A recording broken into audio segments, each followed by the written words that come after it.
பரிசுத்த வேதாகமம் பழைய ஏற்பாடு ஓசியா 11ஆம் அதிகாரம்.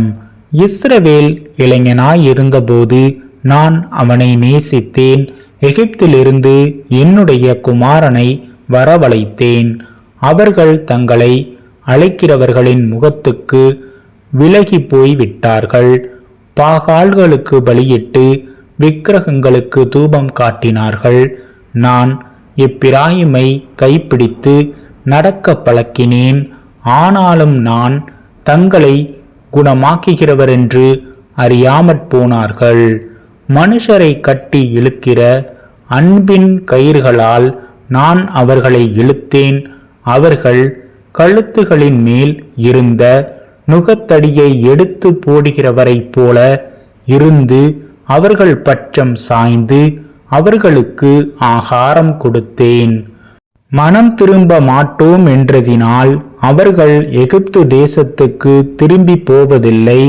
அசீரியன் அவர்களுக்கு ராஜா.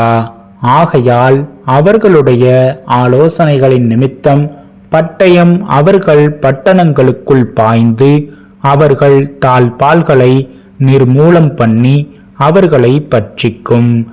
என் ஜனங்கள் என்னை விட்டு விலகுகிற மாறுபாட்டை பற்றி கொண்டிருக்கிறார்கள். அவர்களை உன்னதமானவரிடத்தில் வரவழைத்தாலும் ஒருவனும் எழும்புகிறதில்லை. எப்பிராயிமே, நான் உன்னை எப்படி கைவிடுவேன்? இஸ்ரவேலே, நான் உன்னை எப்படி ஒப்புக் கொடுப்பேன்?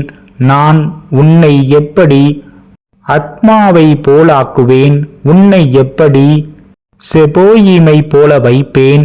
என் இருதயம் எனக்குள் குழம்புகிறது. என் பரிதாபங்கள் ஏகமாய் பொங்குகிறது. என் உக்கிர கோபத்தின்படியே செய்ய மாட்டேன்.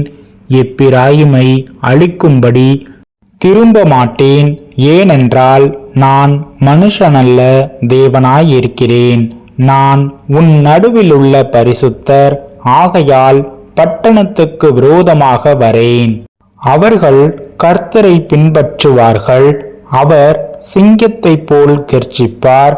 அவர் கெர்ச்சிக்கும் போது அவர்கள் சந்ததியார் மேற்கு திசையிலிருந்து நடுங்கி வருவார்கள்.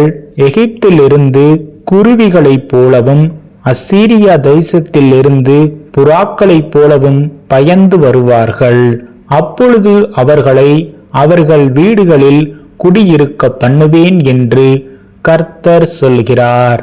எப்பிராயிமர் பொய்களினாலும் இஸ்ரவேல் வம்சத்தார் வஞ்சகத்தினாலும் என்னை சூழ்ந்து கொண்டிருக்கிறார்கள். யூதாவோவெனில் இன்னும் தேவனோடே அரசாண்டு பரிசுத்தவான்களோடே உண்மையாயிருக்கிறான்.